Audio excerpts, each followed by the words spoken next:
दिल्ली के पश्चिमपुरी इलाके में जबरदस्त आग लग गई, जिसके नतीजे में 250 झुग्गियां आज जलकर खाक हो गई हैं। फायर ब्रिगेड की 26 गाड़ियों की मदद से आग पर काबू पाया गया। आग इतनी जबरदस्त थी कि आग पर काबू पाने में 3 घंटे लग गए। आग में गरीबों के सामान और पैसे जलकर खाक हो गए हैं। भगदड़ मच गई, चिल्लाना शुरू हुआ। उसके बाद हम लोग सब पानी लेके बुझाने की कोशिश की। आज आग बहुत गंभीर थी, हवा चली, एक बगल से सारा खत्म हो गया आधे घंटे के अंदर। कैसे लगी आग ये पता नहीं सर कैसे लगी। नुकसान सारा झुग्गी जल गया, सामान सारा जल गया। लोगों को पैसे थे, बर्तन थे, कपड़े थे, कुछ भी नहीं बचा। ये सारी झुग्गियां जल चुकी हैं हमारी। जो भी मजदूर थे, काम करने वाले वर्कर थे, सबका नुकसान हुआ। कपड़े लत्ते, पैसे, खाना, सब कुछ सामान खत्म हो चुका। मतलब कई गाड़ियां जल गई हैं, कहीं रक्षे रखे थे लोगों के। कौन सी गाड़ियां जली है?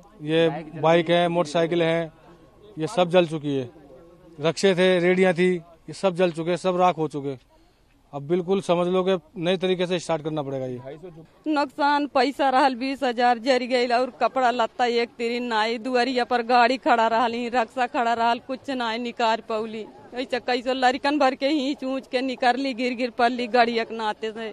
झुग्गियों की काल पे हमारा जो फायर कंट्रोल रूम है ज्यादा सतर्क रहता। ये 20 से 25 गाड़ियां हैं। आग पर काबू पाने में कितने घंटे लग गए? 2 से 2.5 घंटे लगे हैं। मध्य प्रदेश में असेंबली इंतखाब जीतकर आने वाले नए अरकान असेंबली को अब तक बंगलों का इंतजार है। आखिर क्यों अलॉट नहीं हो पाए हैं बंगले, देखिए इस रिपोर्ट में।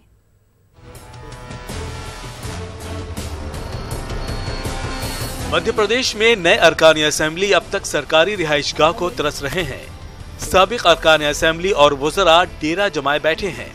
ऐसे में प्रिंसिपल सेक्रेटरी ने 2 दिनों के अंदर रिहाइशगाह खाली करने का अल्टीमेटम दिया है।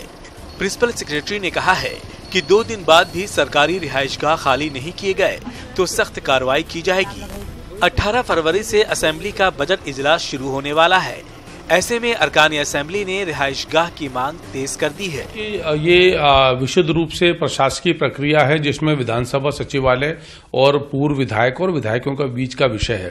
पर मुझे लगता है कि पूर्व विधायक भी अभी 1 महीने पहले तक विधायक थे, तो उनको भी नियम कायदे का पालन करना चाहिए और विधानसभा सचिवालय को भी सहिष्णुता के साथ पेश आना चाहिए। बंगले खाली न करने पर प्रिंसिपल सेक्रेटरी की सख्ती पर अपोजिशन लीडर का कहना है कि लोगों को शिफ्टिंग में दिक्कत होती है।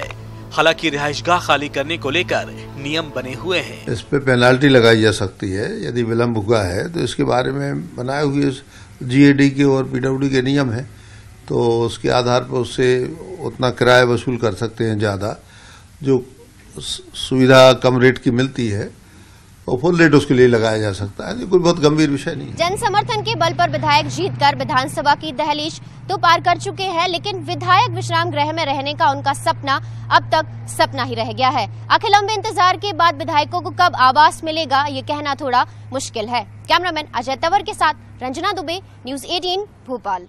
भोपाल बीजेपी दफ्तर में एक हैरान कर देने वाली तस्वीर सामने आई है। यहाँ बैतुल खला के बगल में शिवराज सिंह चौहान का कटआउट रखा गया है। ये तस्वीर कॉन्फ्रेंस हॉल के अंदर की है, जहाँ कई दिनों से शिवराज सिंह चौहान का कटआउट बैतुल खला के बगल में रखा गया है। गौरतलब है कि इंतखाबात में शिकस्त के बाद पार्टी में शिवराज को नजरअंदाज करने की खबरें लगातार आ रही हैं। हमारे नुमाइंदे शरद श्रीवास्तव ने जायजा लिया।